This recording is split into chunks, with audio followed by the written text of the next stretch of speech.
trabajo, eh, a Juan Alejandro de Vicenzi, que fue mi tutor para el desarrollo de este trabajo de especialización en seguridad de la información, que titulé Diseño de infraestructura tecnológica segura para plantas fotovoltaicas. Un poco la agenda que nos compromete ahora, la idea es poder comentarles cuál fue la motivación que me motivó a desarrollar este tipo de trabajos, el objetivo y el alcance, hacer una breve introducción sobre los sistemas de control y automatización industrial, conocer los retos de este tipo de industrias, conocer la evolución de las plantas fotovoltaicas en la República Argentina, entender sus componentes para entender la problemática, las vulnerabilidades a las que nos enfrentamos y los desafíos en este tipo de plantas. Mi idea es poder comentarles sobre una norma que la ISA IEC 62443 que me permitió a mí diseñar una infraestructura tecnológica para una planta fotovoltaica y finalizar con unas conclusiones. ¿Qué me motivó a desarrollar este trabajo? Bueno, hoy en día me encuentro en la provincia de Neuquén, una de las provincias que es un motor energético dentro de Argentina, con la extracción de gas y petróleo.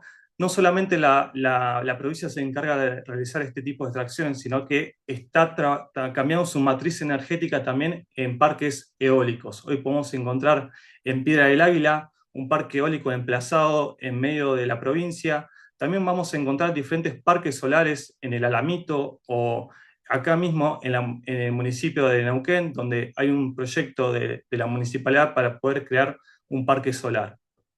Soy técnico electrónico en automatización y control de procesos. En mi adolescencia, muchos de los componentes que voy a desarrollar ahora los estudié, los pude trabajar en ese momento. Entonces, es un agrado para mí, una satisfacción poder hoy en día, a esta edad, a este nivel profesional, poder seguir aplicando conocimientos que he visto ya hace varios años. También existe un auge de los sistemas de automatización y control industriales. A pocas cuadras donde vivo hay unas oficinas de YPF que el año pasado han implementado un sistema nuevo de control y automatización industrial, que en su momento fue primicia, ya que a partir de ese sistema ellos pueden controlar todos sus pozos petroleros y poder mejorar la producción día a día. También existe un gran incremento de energías renovables. No solamente lo estamos viendo con los parques solares en Salta y Jujuy, sino que también podemos encontrar en Puerto Madryn, en toda la Patagonia, los parques eólicos, ya que existen una gran cantidad y velocidad de vientos en toda esta región. Además, comentar que en el año 2025 participé en la puesta en marcha de una planta fotovoltaica. Muchas de las imágenes que van a ver en esta presentación son de autor, que las saqué durante mi trabajo, entonces para poder enriquecer y mi idea es también aportar un granito de arena a lo que he aprendido en trabajo en campo. El objetivo de este trabajo fue analizar problemáticas actuales de la ciberseguridad en entornos industriales, identificar vulnerabilidades, amenazas y puntos críticos de la operación y mantenimiento, estudiar un marco normativo, en este caso la IEC 62443, para aplicar buenas prácticas de seguridad industrial, diseñar una arquitectura de ciberseguridad para plantas fotovoltaicas, proponer una solución segura, sostenible, replicable para futuras implementaciones en energías renovables e integrar conocimiento técnico y experiencia profesional para aportar soluciones seguras al sector energético. Para hacer una breve introducción a lo que son los sistemas de control y automatización industriales, estas son tecnologías que nos permiten a nosotros supervisar, controlar y automatizar procesos industriales. Vamos a encontrar equipamiento como son los sensores, actuadores, sistemas SCADA, PLCs que voy a desarrollar más adelante. Estos elementos, estos equipos van a reducir la intervención humana. Su objetivo es mejorar la eficiencia, la seguridad, la precisión y la continuidad de los procesos productivos. Estos sistemas de control son los que administran nuestras infraestructuras críticas en nuestro país. Estas estructuras ofrecen diferentes servicios para el bienestar social, el bienestar de la salud, la economía y la industria. Una de estas estructuras, si una de estas estructuras tiene alguna perturbación o algún tipo de destrucción, esto tiene un gran impacto en nuestra sociedad. Sin ir más lejos, hace un par de días se cumplió un aniversario de la catástrofe climática en Bahía Blanca. donde hubieron calles anegadas, servicio eléctrico sin servicio eléctrico, sin servicio de agua potable, hubo un colapso también en las comunicaciones, también en los centros de salud, hasta tuvimos pérdidas de vida. Sin irme también, otro ejemplo, hubo en el año 2019, el 16 de junio, hubo un blackout energético en Argentina donde 50 millones de personas se han quedado sin electricidad. Esto sucedió a la mañana, a las 7 de la mañana, donde hubo un corte general por una falla humana y recién a la medianoche se restableció toda la conectividad. Yo me encuentro hoy en día en Neuquén Capital, donde tenemos una cuenca del Limay. El río Limay nace desde Bariloche y termina en el océano Atlántico, donde tenemos 5 represas generadoras de energía y nosotros entendemos que estas infraestructuras críticas son fundamentales para el desarrollo del país. Me puse a investigar un poco cuáles eran los retos de la ciberseguridad en este tipo de infraestructuras. Me encontré con una publicación, una entrevista que se le hizo a Pedro Hedge, en este caso en la revista Bridge del año 2025, donde comentaba un poco los retos de las infraestructuras críticas. En base a esto realicé una investigación donde uno de los retos era la convergencia entre tecnologías de la información y tecnologías operativas. Sabemos que hace un par de años se creía que las redes operativas tenían que estar aisladas, sin acceso a Internet, ya que eran críticas para el desarrollo industrial. Hoy en día el negocio necesita información en tiempo real de este tipo de tecnologías, por lo tanto existe una convergencia en la cual el reto es securizar este tipo de comunicaciones, saber qué tipo de protocolos vamos a estar trabajando y cómo es el canal de comunicación. Tenemos que tener en cuenta que esto incrementa la superficie de ataque. Otro reto es los sistemas legados y obsolescencia tecnológica. En este caso, realizó una investigación a través de un informe que realizó la gente de Fortinet en el año 2025, donde muestra la edad media de los sistemas de control industriales. Yo me quiero concentrar más que nada acá en el rango de 11 a 30 años para que ustedes vean que a partir del 2022 cómo se fue incrementando. Es decir, que actualmente tenemos sistemas de control que administran estas infraestructuras críticas que tienen más de 11 años en la industria. Entonces, esto es a tener en cuenta a la hora de mitigar vulnerabilidades. Sin irme tan lejos, uno puede caminar acá al Parque Industrial de Neuquén y puede encontrar diferentes equipamientos que hoy en día siguen siendo productivos, y uno puede sacar información con una sola foto, hoy con la inteligencia artificial, buscar información al respecto del equipamiento y buscar las vulnerabilidades que puede tener ese dispositivo. También existen amenazas avanzadas y actores estatales. Hoy con la inteligencia artificial, hoy tenemos malware as a service, servicios que están ofreciendo hoy en día en Internet para el desarrollo de ataques a través de ransomware, ataques a través de envío de correos masivos, como puede ser el phishing. No solamente estamos hablando de los ciberataques, hoy el mundo está medio convulsionado con el tema de la guerra en Medio Oriente, la guerra entre Rusia y Ucrania, donde no solamente estamos viendo misiles, tanques o buques de guerra, sino que también existe una guerra cibernética donde apuntan a eliminar estas infraestructuras críticas que son necesarias para el desarrollo tecnológico e industrial de cada uno de los países. También existe una falta de visibilidad y monitoreo en tiempo real. Hoy en día, para realizar un sistema de gobernanza y de gestión en ciberseguridad industrial, es necesario conocer todos los componentes que están dentro de una industria.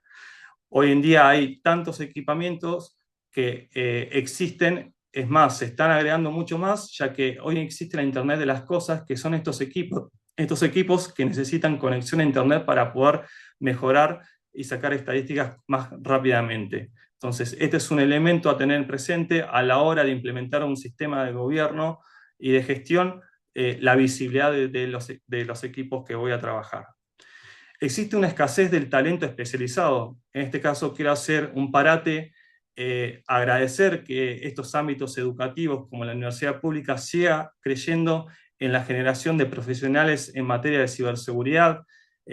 Estos últimos 2 años pude compartir con grandes profesionales que me ayudaron y me aportaron grandes enseñanzas. En este caso, en el informe de Fortinet del año 2025, muestra cómo fue evolucionando la responsabilidad de la ciberseguridad OT. En este caso, recae masivamente en los CISOs, que son los gestores, los que administran la ciberseguridad en empresas, o también los conocidos ICSO, que son los gestores de la ciberseguridad en entornos industriales.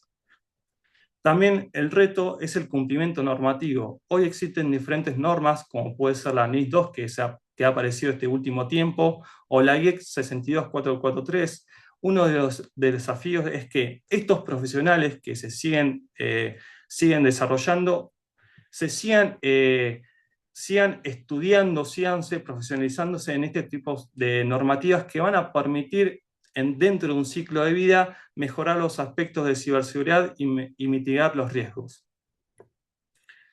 Un poco para entender por qué elegí las plantas fotovoltaicas como tema de trabajo, este es un diagrama que lo ha realizado la compañía administradora del mercado mayorista eléctrico, que es Camesa, la que aglutina generadoras y distribuidoras de energía en la República Argentina. En este caso quiero comentar que en la última década, cómo fue creciendo los parques solares, la injerencia de los parques solares en la generación eléctrica argentina. En el caso podemos ver que en el último año, en el año 2025, ya cumple un 21% de la generación total dentro del territorio argentino. Por eso me quise enfocar en esta temática, ya que veo que existe una gran evolución en la matriz energética. Mi idea es comentarles un poco los componentes de los parques fotovoltaicos para entender también las vulnerabilidades y problemáticas de este sector. Vamos a encontrar dispositivos de campo, como pueden ser sensores, actuadores. En este caso vamos a ver imágenes como puede ser un motor, que es que le va a girar un conjunto de paneles para hacer el seguimiento solar correspondiente para tener un mejor rendimiento a la hora de generación eléctrica. También vamos a tener sensores como un inclinómetro que me va a dar información en qué ángulo están esos paneles solares, y la toma de decisión lo va a hacer un controlador o una unidad inteligente como puede ser un PLC o un RTU. Además tenemos elementos como son de supervisión y análisis, un sistema SCADA que va a ser encargado de controlar y supervisar todo lo que suceda dentro del parque solar. Esto lo puede hacer un operador en el lugar o de forma remota. Vamos a encontrar una interfaz de usuario HMI amigable para que este operador pueda realizar sus tareas. Vamos a encontrar dispositivos como puede ser un data logger, que va a almacenar el historial de logs de los diferentes componentes en campo a la hora de tener algún tipo de incidencia, poder saber lo que ha sucedido en campo, o también elementos como puede ser un ERP para la toma de decisiones del negocio. En este caso vamos a ver que existen diferentes tipos de comunicaciones y redes en campo. Tengamos en cuenta que estos parques solares son hectáreas, miles de hectáreas, en las cuales tenemos diferentes equipos emplazados en diferentes puntos. Entonces, una de las tecnologías de comunicación más fiables es la fibra óptica, pero también existe hoy en día dispositivos inalámbricos como pueden ser los gateway, que trabajan a través de una red LoRa en este caso. En este caso vamos a tener también sistemas de apoyo y sensado ambiental, en los cuales vamos a poder medir la velocidad del viento, ver si está lloviendo o hay caída de granizo, o saber la intensidad del sol para hacer el seguimiento solar. Esta información de estas estaciones meteorológicas va a ser procesada, por ejemplo, si hay vientos fuertes o hay caída de granizo, para que los paneles, a través del movimiento del motor, tomen una posición segura y no estén bajo esas inclemencias, soportando esas inclemencias. Y también a partir del seguimiento solar, poder hacer un seguimiento constante durante el día y tener una mejor performance de potencia. A su vez, existen medidores SMEC, que son medidores que necesita Camesa para medir la potencia generada durante el día en un momento preciso para la compra-venta de energía. Este medidor es como un medidor que podemos encontrar en nuestras casas. Básicamente este mide la potencia en un instante de tiempo y esa información es recabada por Camesa. También tenemos elementos de generación, como pueden ser los paneles solares que generan corriente continua, y estos son enviados a diferentes inversores de tensión, como son los ITS. Estos generan modifican la corriente continua en corriente alterna y es enviada a un transformador de potencia que levanta la potencia para ser inyectado a la red eléctrica nacional. Para entender un poco la problemática de estas plantas fotovoltaicas, muchos de los retos que he comentado hasta ahora son parte de las vulnerabilidades, son parte de la problemática, pero yo me quería centrar más que nada en la cadena de suministros. Hoy en día los proveedores masivos de tecnología de paneles solares, inversores, sistemas de estaciones meteorológicas, sistema SCADA, son Estados Unidos y China. Hoy en día, los parques solares que vemos en la República Argentina, la mayoría vienen de China, teniendo en cuenta que hay un conflicto geopolítico, podemos decir, entre Estados Unidos y China. Son sistemas propensos a ser atacados o tratar de ser vulnerados a través de diferentes tipos como hacktivistas, ciberdelincuentes. Entonces, hay que tener en cuenta que estos proveedores son sensibles, hay que tener un control bastante sinuoso y bastante a la par para poder proteger, para poder eliminar vulnerabilidades a través aplicando diferentes tipos de parches o actualizaciones necesarias para el funcionamiento de estos equipos. Es así que para poder mitigar estos riesgos me encontré con un marco regulatorio, la norma ISA IEC 62443. En este caso, agradecer a Diego Romero, el ingeniero Diego Romero en redes de datos, que tuvimos una clase particular sobre infraestructuras críticas. Él es especialista sobre esta norma, un poco nos hizo la introducción sobre esta normativa. Es un conjunto de normas internacionales de ciberseguridad para sistemas de automatización y control industrial. Tiene diferentes beneficios para la seguridad industrial, como puede ser la protección de infraestructuras críticas. Tiene un enfoque específico para entornos OT. También tiene la seguridad a lo largo de todo el ciclo de vida. Me permitió a mí entender y conocer y mejorar lo que es la segmentación de redes industriales. Tiene una definición clara de las responsabilidades de cada uno dentro de la red, dentro de la industria industrial. Tiene la gestión estructurada de riesgos y tiene un marco de cumplimiento regulatorio. En este caso, para comentar, en el trabajo está un poco más desarrollado como anexo la normativa ISA IEC 62443. Está dividida en 4 categorías. La categoría general define la terminología, los conceptos, los modelos básicos y describe los estándares y métricas de conformidad. Tenemos la categoría políticas y procedimientos, define los requisitos para una gestión eficaz de la ciberseguridad desde el diseño y durante todo el ciclo de vida operativo de los sistemas.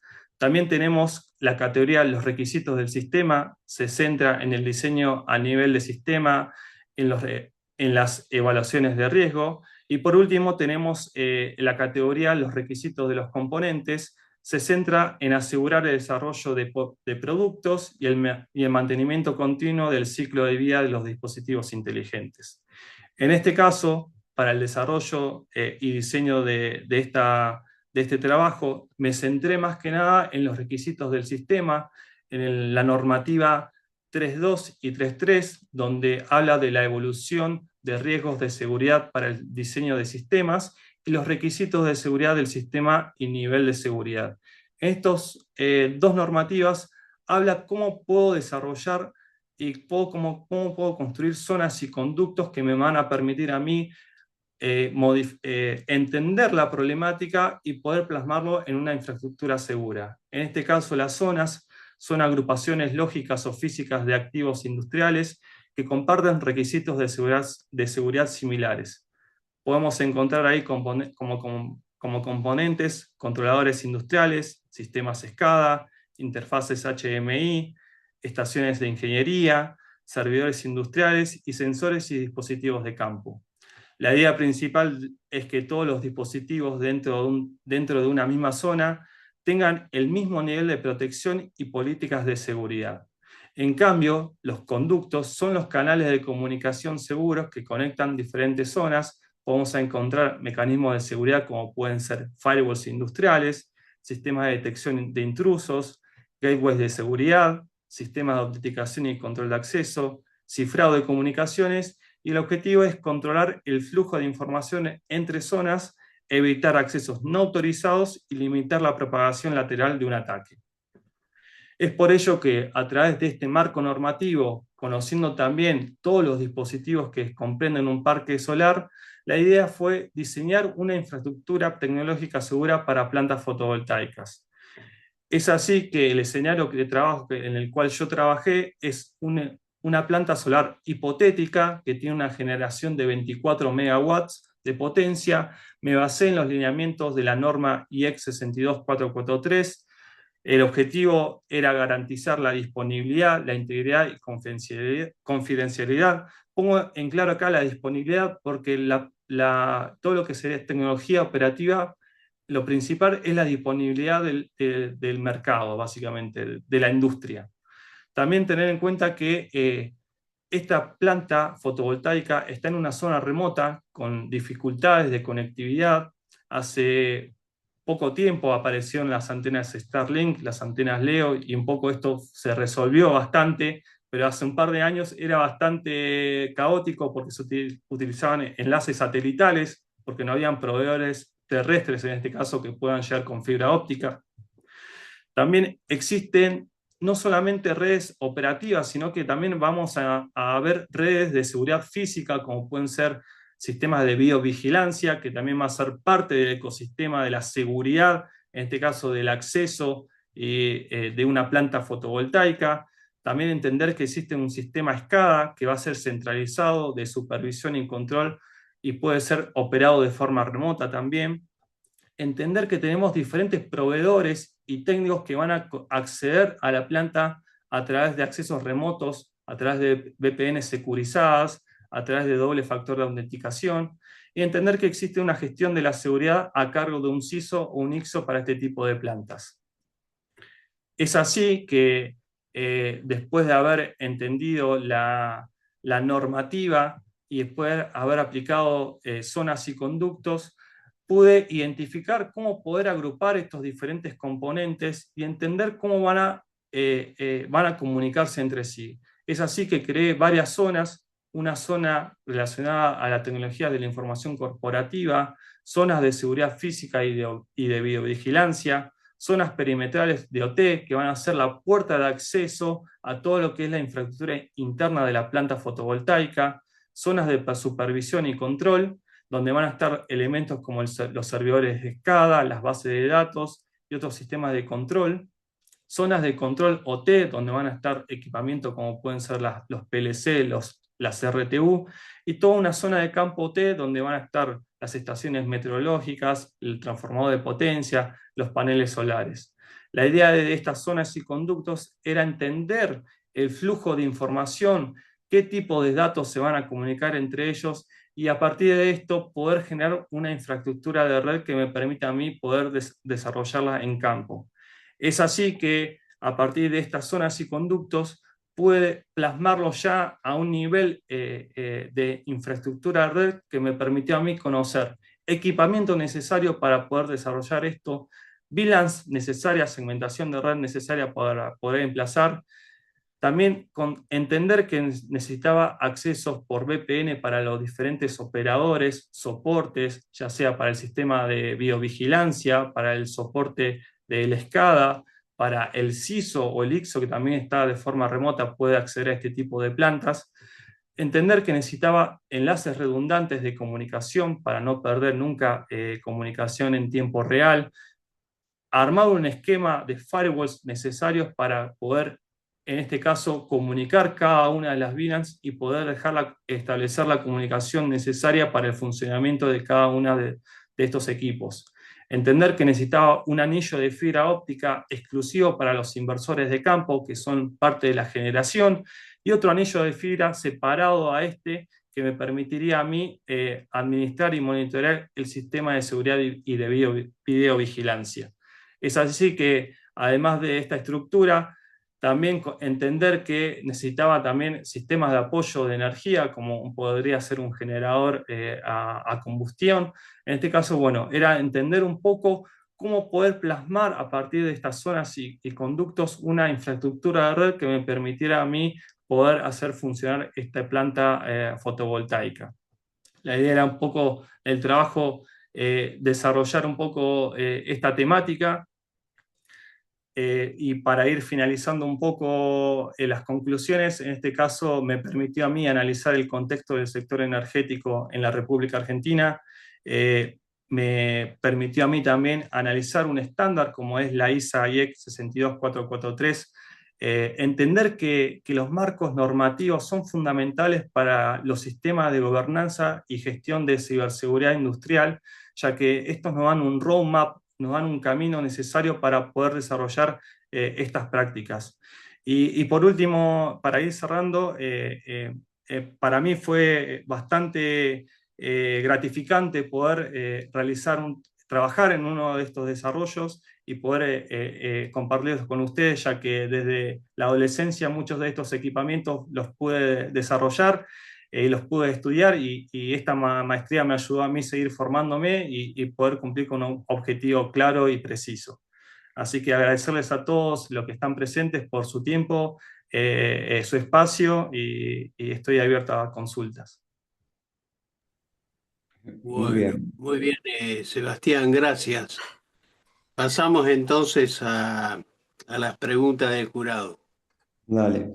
Bueno, Sebastián, bueno, te felicito por la presentación y por el trabajo. Bueno, en las cuestiones formales se cumplió con el objetivo que se había redactado en la propuesta. Están correctas las citas, está bien estructurado, bien redactado. Bien, yo acá preparé un par de consultas relacionadas, bueno, a lo que expusiste. Si bien vos te basás específicamente en la norma ISA, eh, en el trabajo no vi como el análisis o la integración, ya sé que no estaba dentro de lo que es el alcance, pero con otras normas relacionadas con la ciberseguridad que hubieran complementado a esta, como por ejemplo la ISO 27001 o lo que es gobierno, que puede haber sacado de lo que es COVID. ¿Se te Sí, ahí planteó? digo, Sí. cuando empecé un poco a desarrollar este trabajo, también me surgía mucho a mí la necesidad, porque era un trabajo en campo. Cuando empezamos en redes de datos con Diego Romero a ver diferentes normativas, esta normativa es básicamente una de las principales en la que es en la industria básicamente operativa. Entonces me centré mucho en esta. Es más, cuando yo la desarrollé dentro del trabajo, Juan me comentó que era bastante extenso, se hacía bastante extenso, entonces lo agregué como anexo para no dificultar un poco el desarrollo del trabajo. Pero sí, Ujú. como vos decís, existen normativas como la NIS 2 que se puede aplicar a este marco industriales. Ya la 27001 son otro tipo de normativas que también pueden ofrecer a la gestión y la gobernanza de datos, pero Claro, también escapa mucho a lo que es la parte industrial. claro, pero complementaría con la parte más estratégica, porque si bien es una norma mucho más técnica, de controles más técnicos, más a bajo nivel. Pero bueno, eso Bien. solamente es un comentario. Y eso, Todavía estoy abierto a mi trabajo de maestría. Mi intención es seguir por con la parte supuesto, esto se industrial, escapa mucho entonces ahí de la también, investigación y eso te lo íbamos a decir al final, no tan al exactamente. comienzo. Eh, pero bueno, ¿vos pensás que eso tiene que ser algo, una gestión bueno, más estratégica o más, y no solo tan tecnológica? ¿Cómo lo planteas vos? Bien. Eh, Mira, en este caso sí, cuando yo te comento un poco la experiencia vivida, cuando se me citó para poder desarrollar este tipo de trabajos, lo que urge, viste, generalmente acá en la parte industrial es la operación, que salga funcionando. Ok. Yo en ese momento hice un parate, entendiendo que no solamente es el desarrollo tecnológico, sino que también me tenía que apoyar en normas normativas que me permitan a mí también a la gestión, en este caso de la ciberseguridad, entendiendo que necesitaba un responsable, personas que me definan el norte, la parte de la estrategia, la parte técnica, la parte de operación, en este caso para poder desarrollar todo este trabajo. Pero bueno, en este caso mi intención fue más que nada comentarla a partir de una normativa en la parte más práctica, cómo se llevó a cabo este resultado. Ujú. Por eso recalqué que estaba dentro de lo que es el alcance del trabajo. Y bueno, con respecto, ¿cuál es tu posición sobre el estado actual de las empresas argentinas relacionado con los sistemas empresariales, mediante tu experiencia, obviamente. Mira, yo hoy me desempeño en una empresa también distribuidora de energía, donde por suerte tengo injerencia también en la parte industrial, en la parte operativa. Hoy yo he visto que hay empresas que la parte operativa la tienen bastante aislada de la parte de tecnología informática, entonces hay un choque cultural que se nota, se nota y es difícil entrar para realizar algún tipo de gestión de ciberseguridad industrial. En la empresa donde estoy yo, por suerte, tengo bastante comunicación con la parte operativa, tenemos un ida y vuelta constante, pero sé que esto no se replica en toda la industria argentina. Ok. Yo me marqué varias veces la palabra que dijiste, sistemas legacy. ¿Qué Sí, problema tenemos con eso, con el tema de la gestión de las vulnerabilidades? Vos hablaste mira, que es bastante antiguo. sí, mira, a mí estuve en la migración de un sistema SCADA que sigue conviviendo, no te voy a mentir, que tiene 25 años de implementación. A veces los equipos que están en diferentes puntos estratégicos, que son como por ejemplo una RTU, un PLC, son difíciles de cambiar en el ámbito industrial argentino por el tema de costos a veces. Entonces se conviven con diferentes elementos que tienen bastantes años y hay muchos protocolos también que es como por ejemplo el Modbus o protocolos también de comunicación como DNP3 que tienen cumplen su función, o sea, de transmisión de datos, pero a veces tienen la flaqueza de la protección de los datos en el recorrido de la comunicación. Entonces, está en nosotros, en la parte de ciberseguridad, mejorar esos aspectos y mejorar y securizar esos canales de comunicación. Buenísimo. Bueno, muchas gracias por la respuesta. No sé si continúa Sergio o... Sí. Bueno, puedo ser yo o Rubén, no importa. Nada, yo quiero felicitarte, Sebastián. La verdad que el trabajo muy completo. Creo que las fotos que pusiste, son de experiencia tuya, creo que aportan también un valor especial porque no es solo imágenes tomadas de internet. Y creo que has podido volcar tu experiencia en este trabajo. Así que felicitaciones y la presentación también. Yo creía que te ibas a quedar corto con el tiempo porque son muchos temas y la verdad que lo cubriste con una velocidad y muy bien. Así que la presentación también te felicito. Gracias, Sergio. Más que nada, bueno, agradecer también a Florencia Antonini, una compañera que me ayudó también en el desarrollo de esta presentación.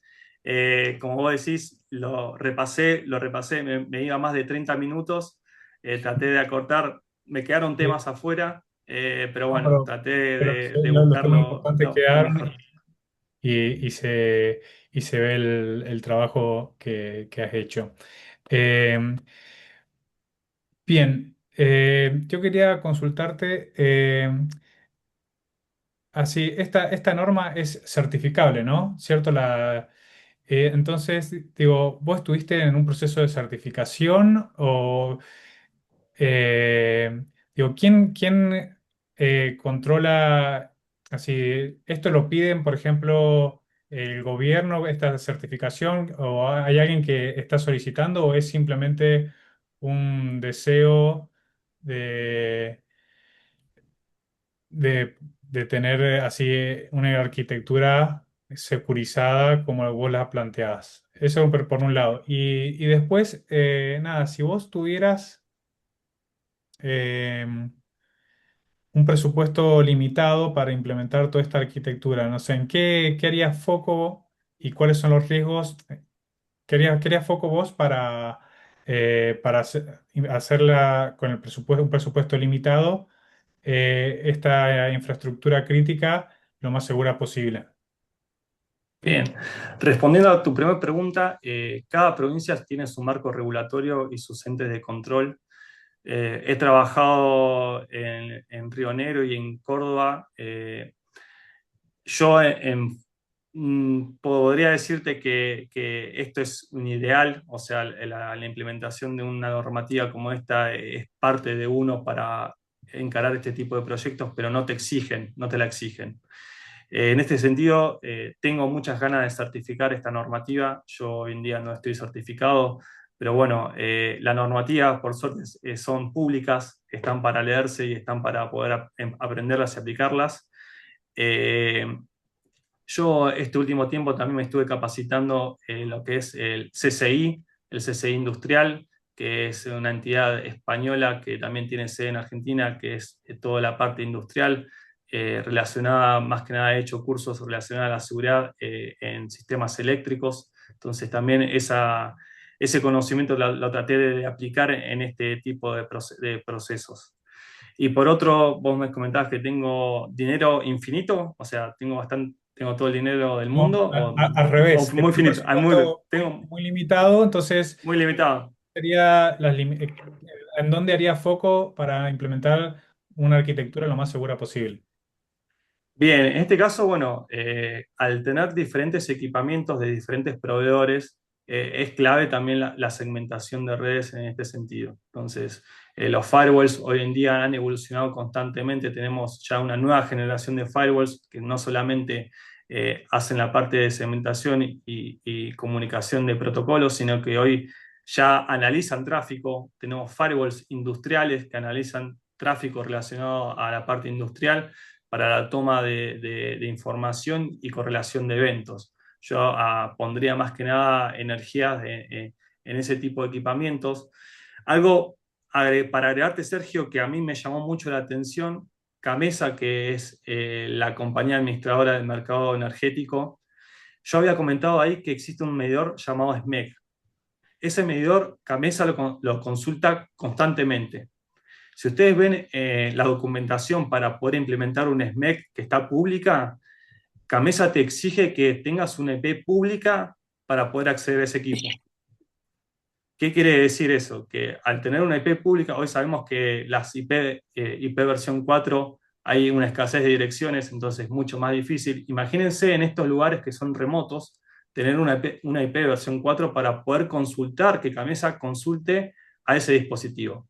Camesa toma sus recaudos, también da un conjunto de direcciones públicas donde van a salir los requerimientos, entonces uno tiene que ahí securizar la comunicación, pero yo creo que hoy en día se tiene que mejorar ese tipo de comunicaciones también. Ok, gracias. Sí, si Camesa no tiene sus sistemas seguros, entonces es más difícil también implementarlo a nivel industria, ¿no? Así es.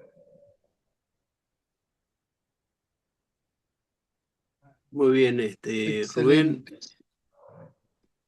excelente. La verdad que muy bueno lo que escribiste, mm, Seba. La verdad que es un muy buen trabajo.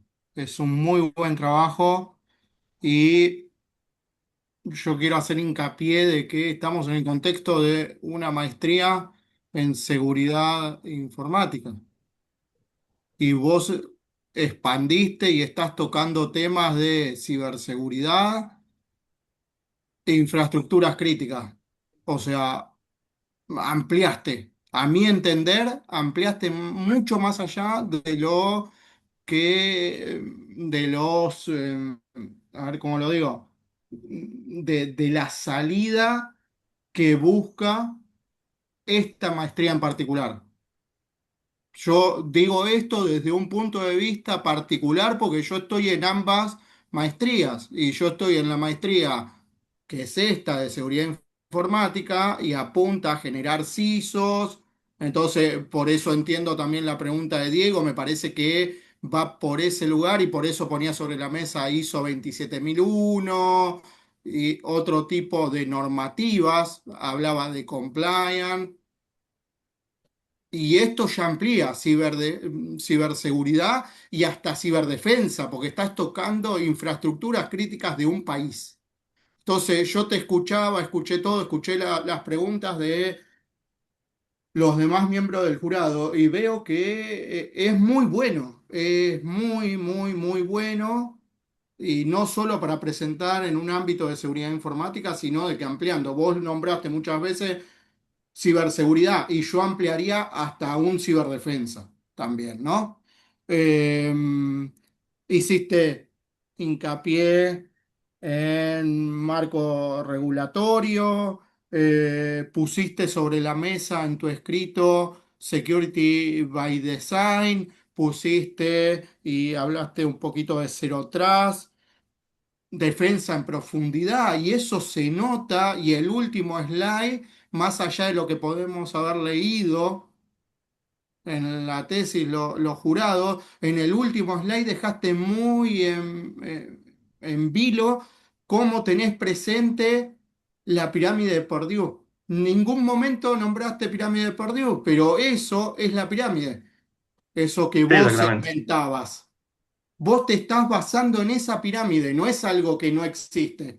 Es puntualmente esa pirámide lo que pusiste sobre la mesa. Y es lo que vemos muchas veces, yo cuando doy clase a oficiales y suboficiales en el Instituto de Ciberdefensa, y por eso yo digo, esto apunta a ciberseguridad y ciberdefensa. Hablamos de infraestructuras críticas y hablamos de esa pirámide de por Dios. Entonces, me parece que es un trabajo muy bueno lo que apuntaste y cómo lo llevaste adelante, porque también había que resumir. Entonces, a mí me gustó, espectacular. Y concuerdo con las palabras de Sergio y de Diego, y con Diego de la estructura, las citas. Nada, me gustó y lo hiciste muy bien, pero quería hacer énfasis puntual en esa segmentación que vos lo nombraste como zonas y conductos, que está perfecto, porque es eso, pero sin nombrarlo estabas hablando de esa famosa pirámide de esta gran persona que fue Purdue, ¿no? Que creó la pirámide, ¿no? Entonces ahí metes IT, metes escadas, mentes, eh, circuitos cerrados de TV, CCTV, metes el mundo T, el gran problema ahí es la gran convergencia que tenemos, ¿no? ¿Cómo Exactamente. hacemos converger esos grandes mundos, ¿no? Uno que yo tengo que segurizar a más no poder, el mundo T, y el mundo IT que muchas veces se relaja, ¿no? Y entonces, ¿cómo lo hago converger? Y hablaste de firewalls, hablaste de, bueno, esto tiene que seguir viviendo, porque muchas veces decimos OT y pensamos que esto es un mundo aparte y IT es otro mundo aparte, y no, convergen entre los dos, pero tienen que tener esos puntos de seguridad. Así que nada, quería rescatar eso porque me pareció muy, pero muy, muy, muy bueno lo que escribiste, ¿eh? La verdad que está muy bueno. Y es más, yo lo bajaría a algo más chiquito, menos cantidad de páginas, y lo presentaría como paper en varios congresos. O sea, te incito a eso, ¿no? También. Ah, muchas gracias, Bueno. Darío. Gracias por tus palabras. No, no, no, no quería dejar de comentarlo porque, nada, lo que es bueno, de verdad. Y acá los jurados no me dejan mentir. Cuando veo cosas que me parece que no van, también lo digo. Sí, Bien. doy fe. No, sí, Eh, apoyo lo que decís de infraestructuras críticas. Es uno de los temas que me había anotado también para preguntar, pero ya eran demasiadas cosas que tenía para preguntar. Pero no, me pareció muy interesante eso y también un montón de disparadores que te dan para lo que es la tesis de maestría. ¿Sí? Se abren muchas líneas sí, de investigación de aparte de ese trabajo. sí, y déjame hacerte dos preguntas puntuales. Vos hablás ahí vamos a las preguntas, vos hablás del informe de Fortinet, de ese 68% de las organizaciones que tienen sistemas legados. Algo preguntó, siempre estamos muy pensando similar con Diego, de los sistemas legados. Y hablas del virtual patching. Ahora, ahí tenemos un gran problema, porque son sistemas legados, a veces son muy viejos. ¿Cómo pensás vos, cómo se aplicaría, cómo se debería aplicar virtual patching cuando tengo sistemas re viejos y a veces es muy difícil, ¿no? Hacer patching sobre sistemas viejos, ¿no? Casi obsoletos muchas veces. Sí, me ha pasado a mí, Darío, por ejemplo, en otro tipo de empresas, un sistema SCADA que era un sistema hecho por una persona desarrolladora y esa persona falleció, entonces Mm, se quedó sin mantenimiento. Imagínate un momento de esos donde existe elementos críticos y ya la persona que te mantiene el sistema ya no está. Eh, Hoy en día muchos del equipamiento que se utiliza en la parte industrial se conocen los protocolos de comunicación. mm, Sabemos que esos protocolos no fueron creados en materia de ciberseguridad, o sea, seguros, no son seguros. Entonces, es- uno lo que trata de ser, bueno, veamos cómo podemos mejorar la comunicación, securizar los accesos, ver que el camino que esa comunicación va de un punto a otro sea lo más segura posible, eh, agregar otros componentes como puede ser elementos que me permitan a mí ver eh, qué protocolos, logueos de información de los switch, logueo de información de los firewalls, el comportamiento, saber cómo es el comportamiento normal de estas estructuras para detectar algún comportamiento anómalo y ahí poder actuar de alguna manera.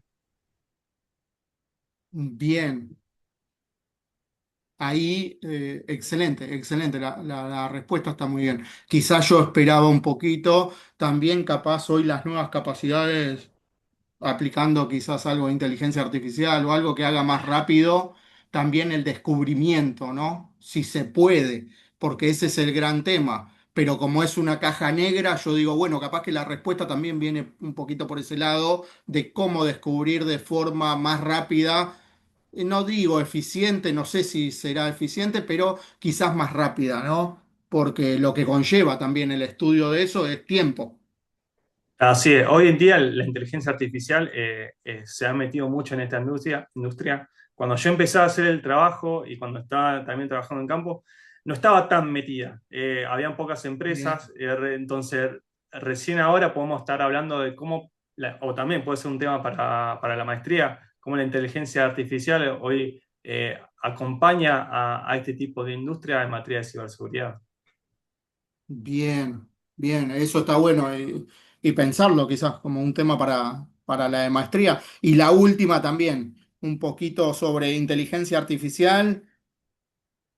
Hoy es pleno auge y también como lo estamos viendo, ahora te doy vuelta. Recién lo estábamos viendo para el descubrimiento, para el lado defensivo, pero si lo llevo para el lado ofensivo, hoy surge cada vez más malware realizado para automatizar eh, sí, generar daño a través de la automatización sobre sistemas industriales. Entonces, ese último gráfico que vos nos mostraste, ¿qué tan maleable, flexible mm, podría considerarse esa arquitectura para adaptarse a este tipo de nuevas amenazas que estamos viendo? Surge malware que puede mutar de forma inmediata, o sea, sobre la marcha, para decirlo de forma coloquial, ¿no? Sí, mira, yo por suerte tengo mucha interacción con proveedores que hoy ofrecen servicios de ciberseguridad y hoy en día muchos de los servicios que ofrecen es la aplicación de IA para la detección y en este caso y remediación. O sea, todos te lo venden, como uno sabe que un proveedor trata de vender su mejor producto. Eso lo vemos en el mercado bastante, entonces, es descubrir a ver si es verdad todo eso que descubre y actúa directamente sobre la amenaza, lo cuentan de alguna forma así sencilla. Yo creo que muchos de estos tipos de industria son industrias que trabajan 24/7, Eso. donde se tiene que tener SOCs especializados que también estén monitoreando en tiempo real, no solamente que la estructura hoy en día recaiga en una sola persona, sino que tenga una estructura más robusta, que pueda administrar, por ejemplo, un SOC 24/7, controlando y monitoreando todo este tipo de infraestructuras. Es algo necesario. Yo lo estoy viendo hoy, las empresas que ofrecían servicios de ciberseguridad hoy están recién creando sus propios SOCs más grandes para poder ofrecer este tipo de servicios. Entonces, vemos que ha evolucionado, sigue evolucionando en la industria y seguramente este tipo de tecnologías se van a replicar mucho más en toda la industria. Excelente, excelente. Bien, bien, bien. Bueno, nada, por mi parte, nada más que felicitarte. Muchas gracias. Bueno, muy bien, Sebastián. Excelente. Te voy a pedir si podés dejar de compartir Sí, y lo llamamos entonces a Daniel. A ver, fíjate si podés compartir, a ver cómo anda eso. Nah, ahora me fijo. A ver. Gente, yo me tengo que bajar. Disculpen. Sí, Chao, no hay Juan. problema. Bueno, Gracias felicitaciones, por estar. Seba. Muy bueno todo. muchas Gracias, gracias, gracias, Juan, gracias gracias a a vos. todos. Abrazo grande. Felicitaciones, Excelente, Juan, ¿eh? Alejandro. Te felicito por el acompañamiento y el excelente trabajo que Y el hicieron. trabajo de De, tutoría. de Sí, Exacto. primera, sí. muy bien. Sí, sí, muy Igual bueno. es todo, todo de Seba. Es un gran laburo. La verdad que a mí me gustó mucho también. Este, bueno, gente, los dejo. Les mando un abrazo, ¿eh? Estamos en contacto. Muy bien. Nah, Chao, Abrazo. viejo. Chau, Hasta chau. luego. hasta luego. Chao.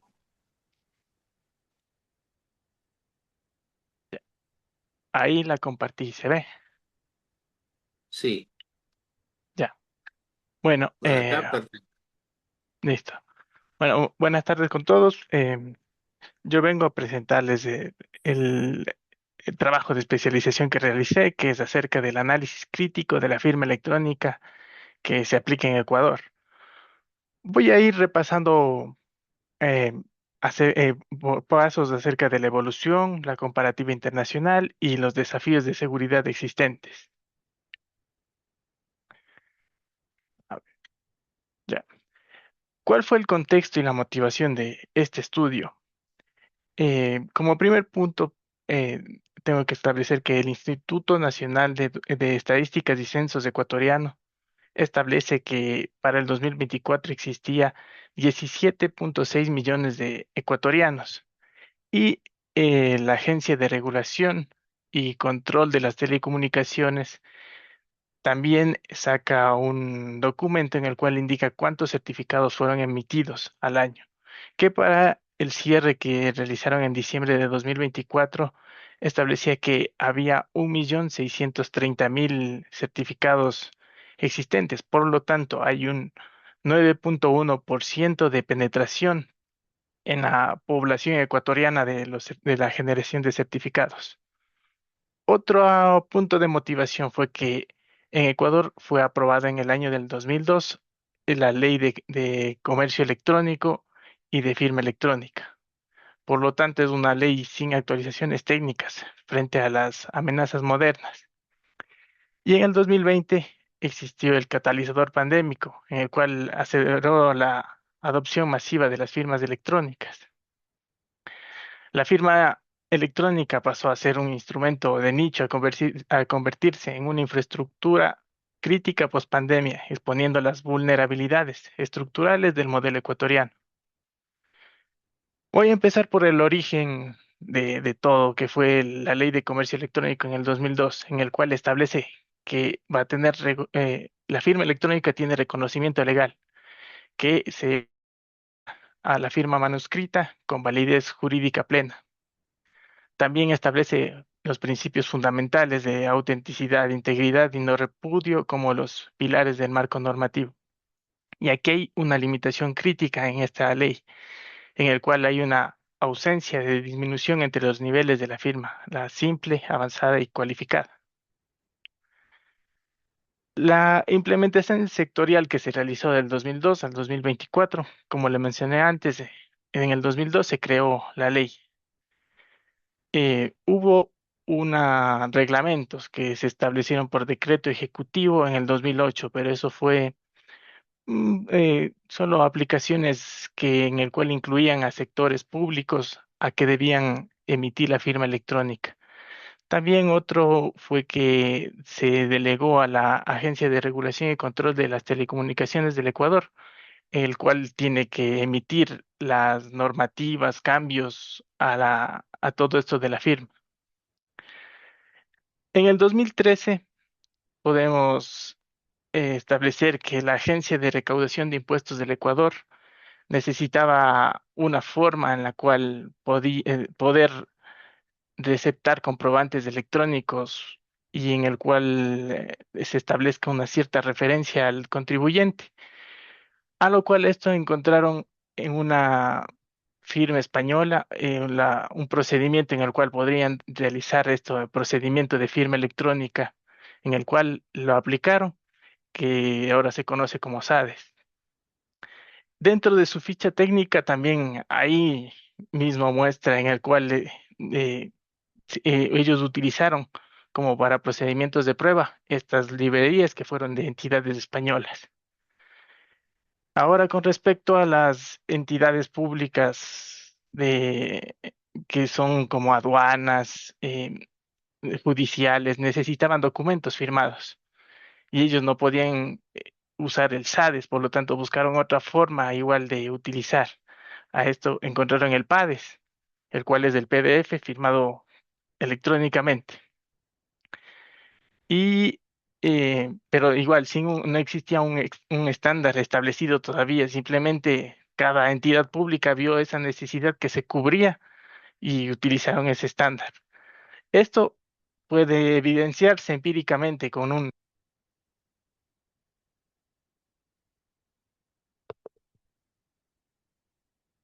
Hola, ¿estás Sí, sí, hablando? sí. Ah, No, se me apagó el audio. Usted estaba. ok. Ahí continúo.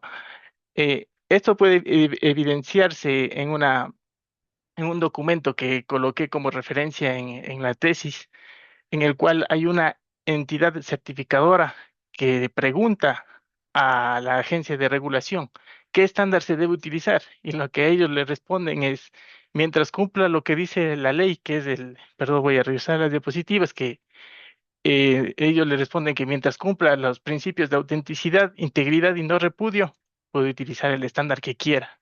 Es decir, no existía norma. Bueno, a esto continúo con en el 2020, que existió la pandemia, con la crisis sanitaria, aceleró la adopción masiva en todos los sectores de el uso de la firma electrónica. Y para el 2024, el Arcotel emite la primera regulación detallada sobre cómo utilizar y qué estándar deberían utilizar para la firma electrónica. Es decir, del 2002 al 2024 recién establecieron un estándar. La situación actual en el 2024 que realicé la investigación es que la regulación técnica, como lo mencioné, fue creada en el 2024. Existían 11 entidades acreditadas por el Arcotel para la emisión de certificados. Y, perdón, y el modelo técnico utilizado son los certificados de software, que son en extensiones .12 o .pfx, o tokens de seguridad, pero ambos de estos tienen una generación centralizada de claves por las entidades certificadoras. Hago un pequeño paréntesis para entrar en la normativa europea acerca de la firma electrónica. En el reglamento de la Unión Europea en el 910-2014 se encuentra vigente desde 2016 en toda la Unión Europea con aplicación directa. La Ley 6-2020 en España establece cómo deberían aplicar el reglamento de la Unión Europea con ciertos cambios más. Y la supervisión institucional es la Secretaría del Estado de Digitalización e Inteligencia Artificial. Regresando y haciendo unas diferencias clave en la tipología de firma, podemos decir que en Ecuador existe un solo nivel de firma electrónica, mientras que la europea tiene tres niveles diferenciados, que era la simple, avanzada y cualificada. En Ecuador, la equivalencia genérica a la manuscrita, es decir, la firma electrónica tiene la misma validez que la manuscrita, mientras que en Europa solo la firma cualificada es igual a la manuscrita. Al tener el mismo nivel de firmas electrónicas en Ecuador, no existe una graduación por nivel de riesgo, mientras que en Europa existen los requisitos según el riesgo de la transacción que va a realizar de la firma. Y para esto, nuevamente, como tiene el mismo nivel de firma todos los que exponen aquí en Ecuador, los requisitos técnicos que piden son uniformes, lo único que varía es el precio. Y en Europa hay una graduación técnica precisa para cada tipo de firma que quieran obtener. Las diferencias clave en la generación de las claves es que en Ecuador las entidades de certificación generan la clave privada en los dispositivos centralizados, entregan el archivo cifrado o dispositivo certificado. Se puede decir que el usuario depende de la seguridad del emisor, mientras que el eIDAS, el usuario genera y guarda la clave en dispositivos cualificados. Las entidades de certificación nunca acceden a la clave privada, por lo tanto hay un control distribuido y descentralizado.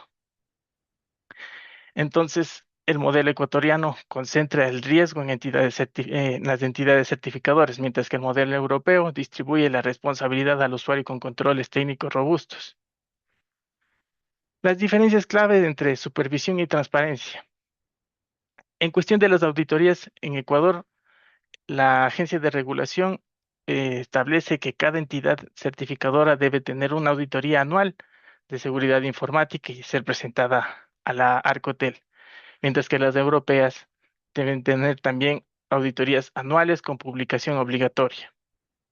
Para el reporte de incidentes, cada entidad certificadora que tenga algún incidente tiene máximo 2 días para comunicar este incidente al Arcotel. Las entidades europeas tienen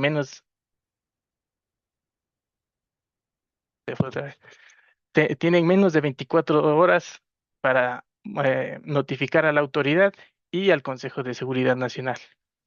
En cuestión de la transparencia, en Ecuador no hay información pública.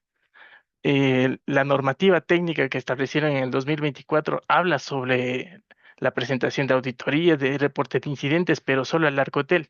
Nunca trata sobre divulgar estos resultados públicamente. Y un caso específico que me sucedió a mí mientras buscaba los certificados vigentes en la página del cuartel es que nunca encontré. Tuve que googlear el número de certificados existentes y ahí logré encontrar un link que pertenecía a la misma Arcotel. Luego intenté acceder por la ruta del que el que tiene del Arcotel en su página y nunca pude. Por lo tanto, esa información es complicada acceder de su mismo sitio. Y si no fuera por estos sitios que realizan web scraping, nunca hubiera podido acceder a esta información. Ahora, en el eIDAS, tenemos que los informes deben ser públicos y por la presión reputacional. En cuestión del reconocimiento transfronterizo, en Ecuador, las firmas electrónicas son revalidadas solo si es por un prestador local. En el eIDAS, una firma cualificada emitida por cualquier Estado miembro debe aceptarse sin ningún trámite por el principio de reconocimiento mutuo. El análisis crítico del modelo técnico legal es que existe un reconocimiento legal fuerte. La presunción de validez equivale a una firma manuscrita con el respaldo judicial. Hay una implementación de técnica débil. Los certificados en archivo en la computadora sin controles robustos ni dispositivos cualificados. Una brecha crítica entre la confianza crítica declarada, que es totalmente diferente a la seguridad técnica efectiva en la práctica. Y hay una protección limitada, que depende exclusivamente de la contraseña del usuario y la higiene digital del sistema. El modelo ecuatoriano privilegia la accesibilidad sobre la seguridad técnica, generando una falsa sensación de confianza que no se sostiene ante auditorías de penetración o incidentes de comprometimiento. Las brechas operativas que identifiqué, una de ellas es la ausencia del estándar unificado, que hasta 2024 Existía la coexistencia de SADES y PADES sin una política nacional que establece los criterios técnicos uniformes. Este siguiente que voy a nombrar es ahora uno que en este año yo considero los más críticos, que es los controles laxos en terceros, los tramitadores con procesos de verificación de identidad inadecuados y sin supervisión continua de cumplimiento, el cual está asociado también a la verificación remota y insuficiente, la videoidentificación sin implementación de controles biométricos robustos o validación en tiempo real, haciendo que la transparencia sea limitada con la falta de publicación de métricas sobre incidentes de seguridad o auditorías realizadas. Dentro de la centralización de generación de las claves, representa un punto único de falla. Si la infraestructura se encuentra comprometida, todas las claves públicas, privadas, podrían exponerse simultáneamente, al contrario de la normativa europea en la cual descentraliza y distribuye riesgos. Las vulnerabilidades encontradas en el formato de archivo, que es hay que cuando la entidad genera el certificado de la persona que pidió, hay una transmisión insegura porque los archivos son enviados por email o mensajería sin cifrado de extremo a extremo, vulnerables a la interceptación. El almacenamiento débil. Las copias inseguras en la computadora sin cifrado de disco completo o controles de acceso restrictivos. Las contraseñas reutilizadas. Contraseñas débiles en múltiples servicios facilitan los ataques de fuerza bruta. Y la delegación inadecuada. La transferencia de los archivos y contraseñas de los terceros eliminan el principio de no repudio. Las debilidades en inscripción digital. La primera vulnerabilidad de los deepfakes, aquí en Ecuador todavía no pega mucho porque no tienen mucho conocimiento acerca de este deepfake, pero en un futuro va a ser fuerte de suceder. Otra vez. Bueno, la identificación es susceptible a ataques con inteligencia artificial generativa que falsificarían la identidad en tiempo real.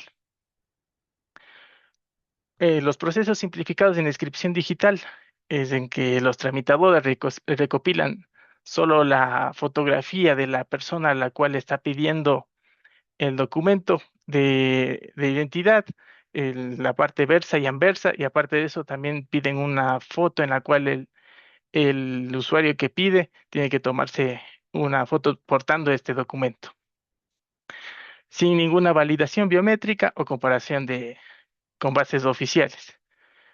A lo cual igual el tercer punto es sin cruces en tiempo real, con la ausencia de verificación automática con el registro civil para confirmar vigencia y autenticidad de los documentos. Y aquí voy a tratar específicamente a lo que dije anteriormente de los riesgos asociados a los tramitadores. Les cuento un caso que me sucedió un día que estuve en las redes sociales y me encontré con esta publicidad en la cual dice buscamos distribuidores de firmas electrónicas. Y en letra pequeña dice esta no es una oferta laboral, sino es una forma de ganar dinero extra. A lo cual nos vamos a la presión comercial que existe, que los incentivos por volumen de emisiones generan conflictos de intereses. La prioridad comercial supera los controles de seguridad. Las prácticas laxas, la verificación superficial de la identidad sin protocolos estandarizados ni auditorías externas regulares. La publicidad no regulada. Muchos de estos distribuidores o existen otros que son distribuidores de los distribuidores y así hay muchos que estos promocionan en redes sociales sin verificación previa del Arcotel, facilitando a operadores no autorizados. Por lo tanto, la falta de supervisión en la ausencia de monitoreo continuo de compliance y métricas de incidentes son por parte de las autoridades. Este es un caso también que el mismo gobierno establece en un documento que también lo referencié en mi tesis acerca del por qué las personas no se unen a la firma electrónica y entre uno de ellos tratan el analfabetismo digital. Esto puedo decir igual que el desconocimiento tecnológico de las personas que no comprenden la tecnología que trae de la firma electrónica o la responsabilidad que ésta también lleva. La entrega voluntaria, en el caso en que los usuarios comparten su archivo de firma electrónica y contraseña con terceros. Y aquí también un caso específico que me tocó una vez, en la cual yo presenté no, hay un sistema que nos da el gobierno, el cual se llama Firma S. Nos permite firmar electrónicamente los documentos y a su vez en la sección que se desee colocar, coloca este QR en el cual le informa que dice que está firmado electrónicamente. Muchos usuarios creen que esto, lo que están viendo el QR, es la firma electrónica y por lo tanto simplemente se dedican a realizar otros informes, otros documentos, sacan captura de esto, pegan en el documento y creen que eso tiene validez jurídica. Y también hay otro caso en el cual las personas firman manuscritamente el documento y lo escanean. Tampoco tiene validez jurídica porque cada forma de emitir el documento tiene su forma de validez. Aquí la brecha digital genera vulnerabilidad sistémica, en la cual, como mencioné, los usuarios entregan voluntariamente claves privadas, creyendo estar realizando procesos seguros. La, ah, la distribución de responsabilidades, volviendo al marco legal. Hay una zona gris, la responsabilidad compartida entre el titular, la entidad certificadora de la información y las organizaciones receptoras, sin definición clara en casos de fraude. La dificultad probatoria es un proceso complejo para desvirtuar la validez de firma en casos de robo o fraude del archivo de la firma electrónica. La presunción de validez. El marco legal presume validez de firma electrónica, dificultando que las víctimas puedan exonerarse de responsabilidad. A lo cual nos vamos un versus entre interpretación legal y la técnica, en el cual el marco legal asume una fuerte validez respaldada por la normativa, mientras que la realidad técnica es que existen vulnerabilidades sistémicas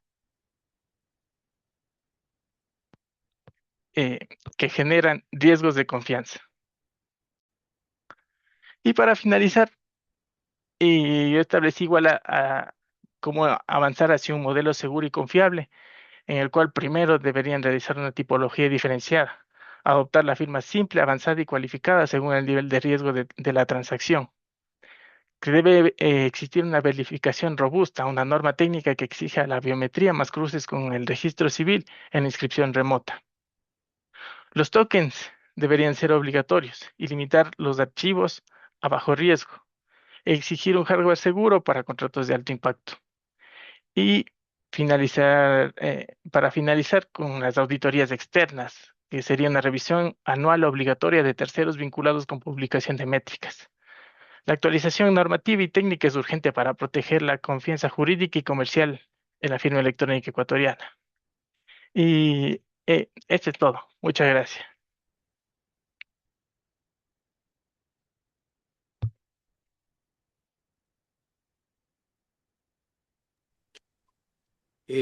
Muy bien, Daniel. Eh, yo me voy a tomar el atrevimiento de hacer una pregunta, primero porque tengo una duda criptográfica bastante Claro, severa. sí, El- ¿Las claves privadas son generadas centralizadamente? Pero exactamente. entonces, ¿cómo se aseguran contra el repudio? O sea, que ahí evidentemente cualquiera, digamos, uno depende de la buena voluntad del ente ese, Exactamente. porque el ente está en condiciones de firmar por cualquiera de los miembros, si dispone de las claves privadas. Eso es un Exactamente. requerimiento típico, ¿no? De Ujú, lo que tiene la firma digital, la firma electrónica avanzada de Europa o la firma digital acá en Argentina. O sea, el dueño, el responsable, el único responsable de la clave privada es el dueño, el que la generó. Eso es exactamente. rarísimo, ¿no? Sí, acá se realiza este procedimiento por el mismo lo que la población entiende el analfabetismo digital, en la cual si por el hecho mismo, este proceso que es centralizado, muchas personas lo ven confuso y tienen miedo en obtener estas firmas electrónicas. Sería de peor manera si se optara por descentralizarlo y generaría más tramitadores, más altos costos, y por eso es como que un mal necesario. No, Ese lo es que el pasa, problema aquí en Ecuador. Daniel, eso se soluciona con la autoridad de registro. O sea, vos tenés una autoridad de registro que es la que daría fe de la clave pública generada por el usuario que genera su par de claves y esa se la manda, la clave pública se la manda a la autoridad certificante para que la firme. Pero en este caso realmente se está quebrando la cadena de seguridad, ¿no? Claro. Es Ajá. grave eso. Sí, Bueno, yo ahí ahora le voy a dejar espacio a lo que realmente corresponde, que formulen las preguntas, así que el jurado queda a cargo. Creo que todos pensamos lo mismo y vos hiciste la pregunta, Pedro, porque creo que, no sé a los demás miembros del jurado, pero es lo primero que llama la atención. Me llama la atención, yo iba a preguntar también sobre el archivo generado, el P12, y vos ahí en el escrito, bueno, primero, espera, felicitarte, porque me enganché con lo de Pedro, pero felicitarte, estuvo excelente, para mí cumple con lo que venimos solicitando. Eh, la verdad que está bien estructurada,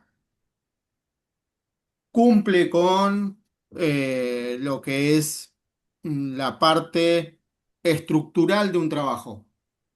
Así que me parece que está perfecto eso, a mi entender. Ahora los demás miembros te comentarán también, pero para mí claro. cumple, cumple. Y felicitarte por el tema también seleccionado y por la identificación de las vulnerabilidades. Claro.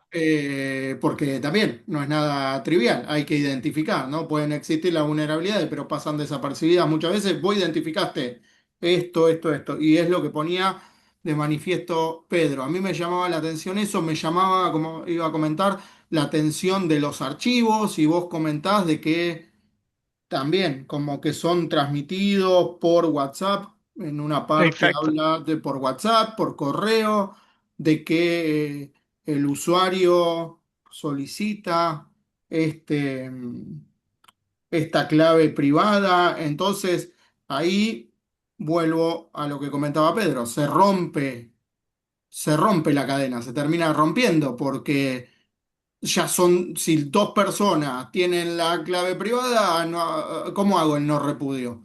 Ya se Exacto. rompió. No, no hay no repudio. ¿Fui yo el que firmé o es la otra parte? Entonces, Sí, ahí me ¿cómo llamó la comprobar? atención, Pedro lo puso sobre la mesa. Y ahí era mi pregunta que la hizo Pedro.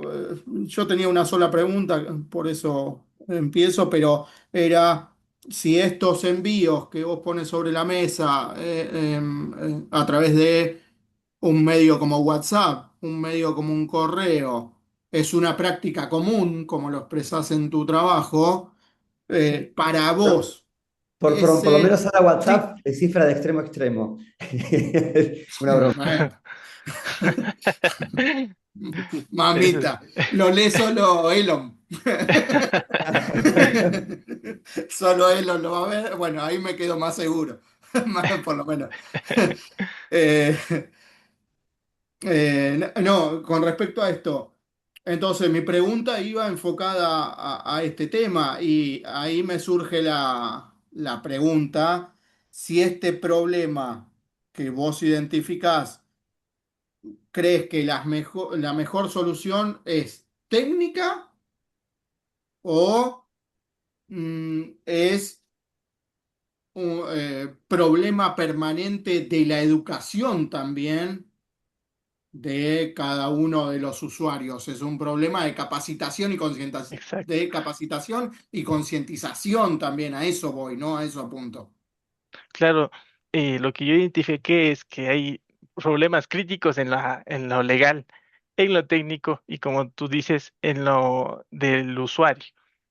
Y eso tendrían que abarcar todos esos temas para poder solucionar la firma electrónica aquí en Ecuador.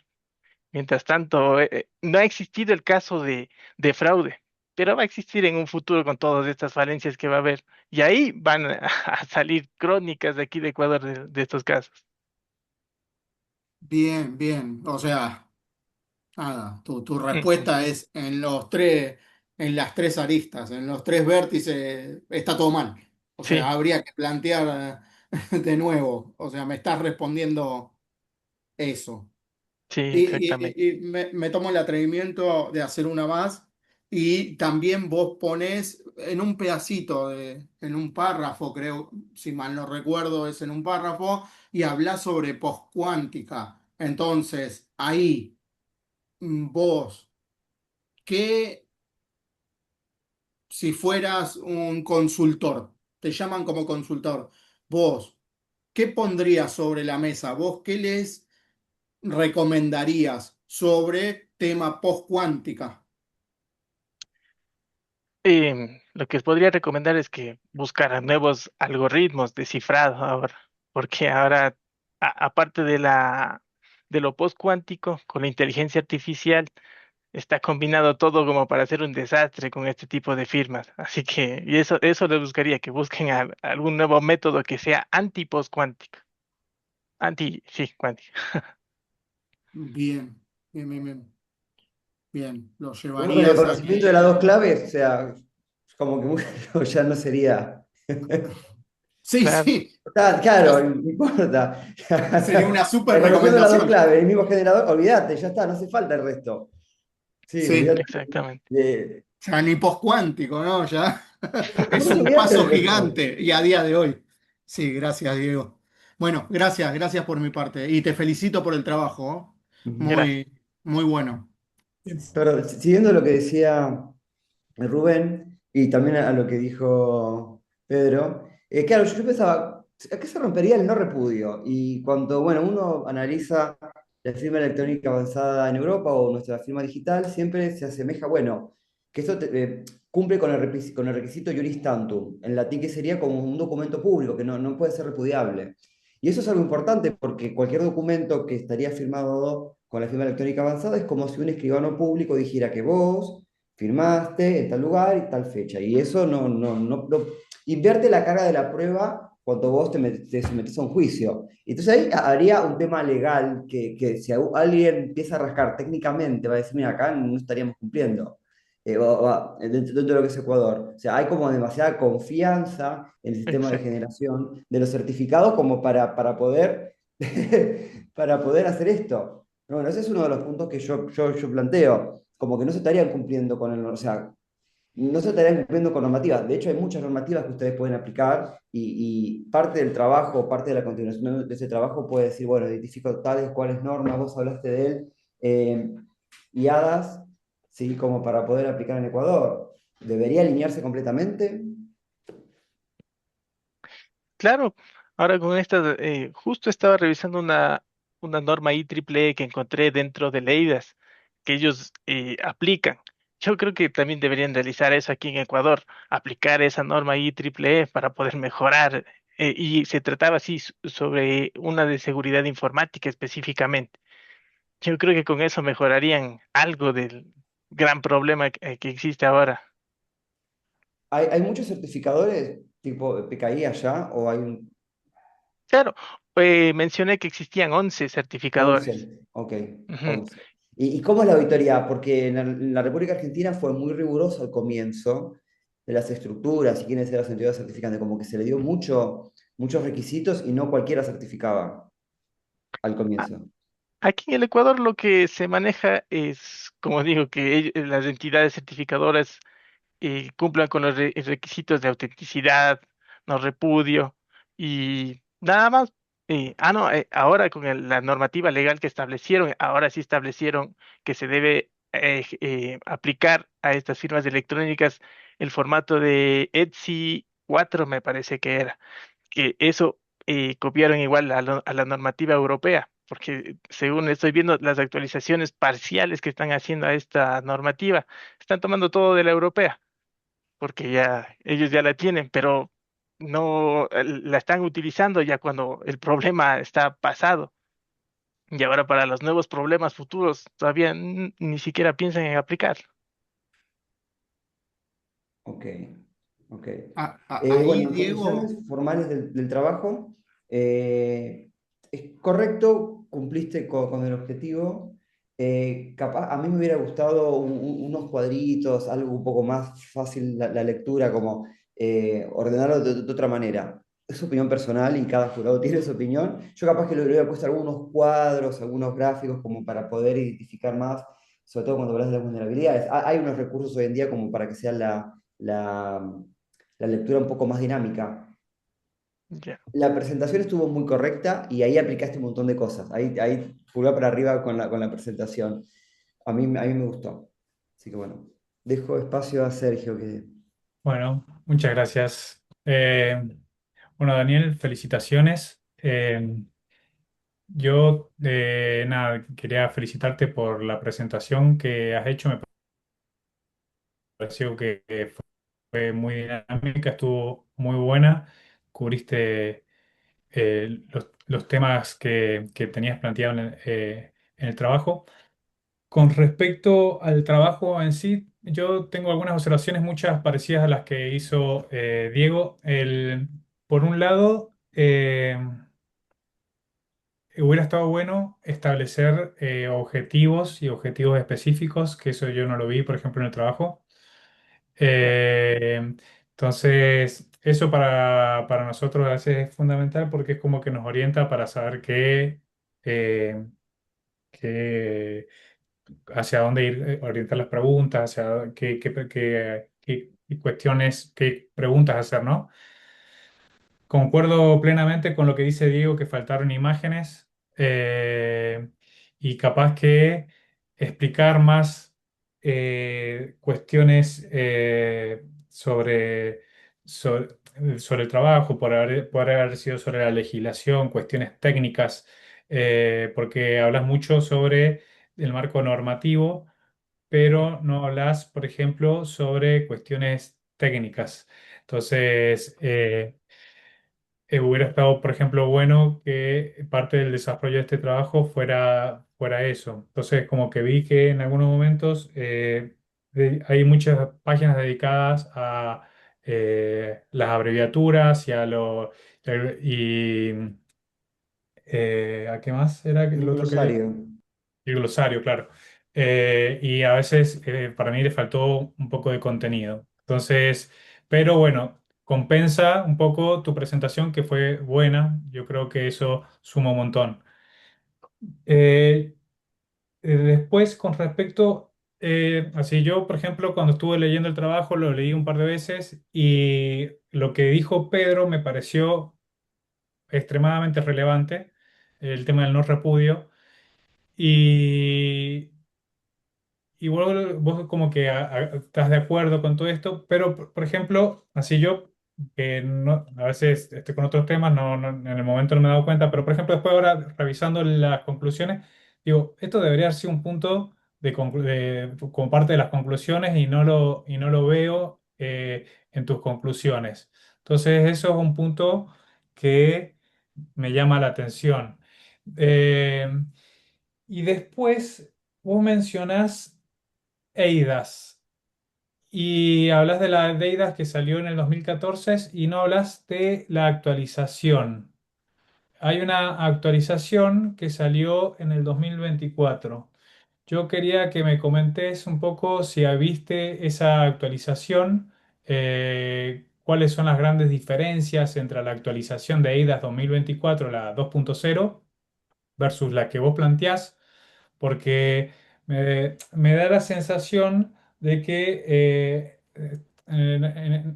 capaz que se ha quedado un poco en el tiempo por este punto en particular. Sí, lo que yo sí revisé en la EIDAS 2024 es que ya ellos sí avanzaban a temas de inteligencia artificial y a lo postcuántico. Por lo tanto, con la norma ecuatoriana no podía comparar nada, porque en ecuatoriana ni siquiera existe algo sobre eso. Por lo tanto, la 2014, eso sí me permitiría poco hallar algunas comparaciones entre esas dos. Ok, pero bueno, entonces, porque también habla de wallets, creo, y algunos temas, Exacto.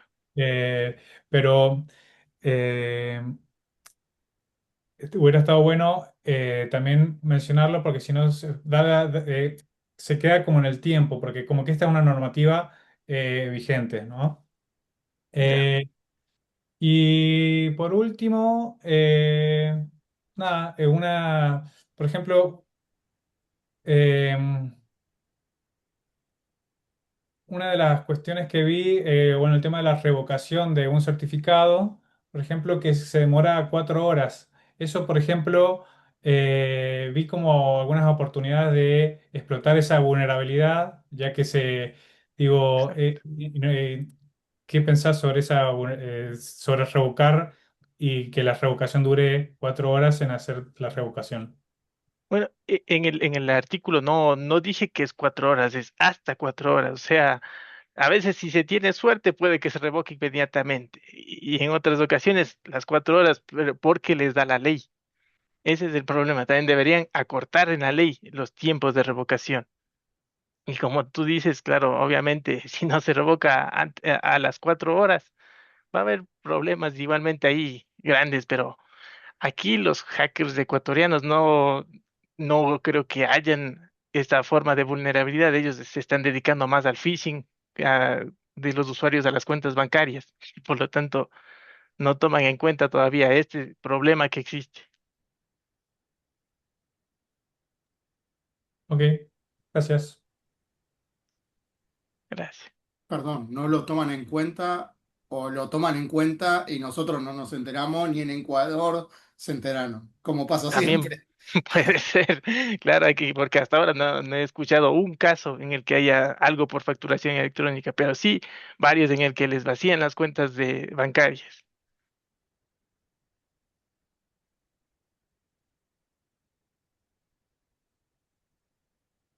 Bueno, no sé si hay alguna otra pregunta. Si no, vamos a proceder con algunas cuestiones. Primero, voy a detener.